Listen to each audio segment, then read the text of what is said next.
In tonight's What's Next, our look at new ideas and innovators in our area, we're going a little sci-fi, communicating not with words, but with brain activity only. And it's being done at Duke. The next innovation in medicine and just possibly futuristic conversation is what's next.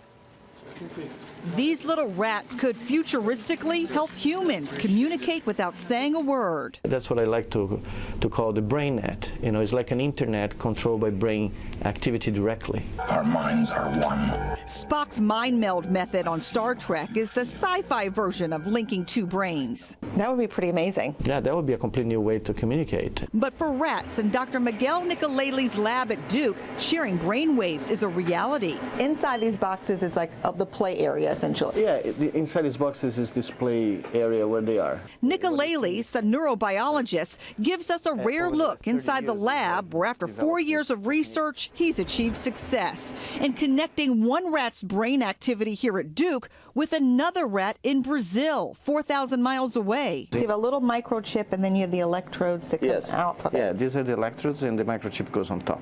Those electrodes are implanted into the brains of both rats. The signals are linked via an internet connection. That allow us to actually record the brain activity of the first animal using sensors that are implanted in the brain.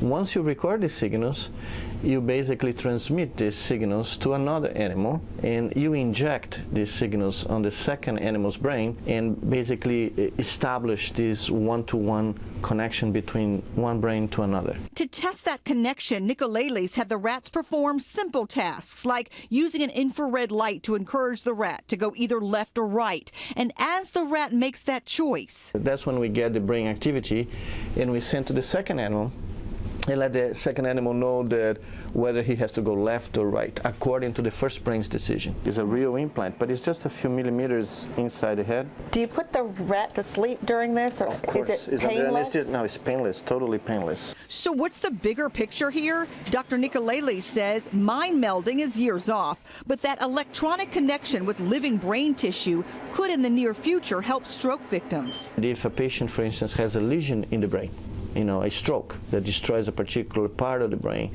that we may create electronic bypasses that basically reconnect structures that were disconnected by that particular lesion. Nicoleli's now predicts linking the brains of multiple animals, like monkeys, creating an organic computer of knowledge, a theory that falls back on a common train of thought that two or more brains are better than one. So the rats connected 70% of the time, which researchers consider a success. They're now optimistic. They're already testing with monkeys with much more elaborate tasks. They're playing the Avatar video game with hopes one monkey will send brain waves on how to play that game to another monkey. We'll see.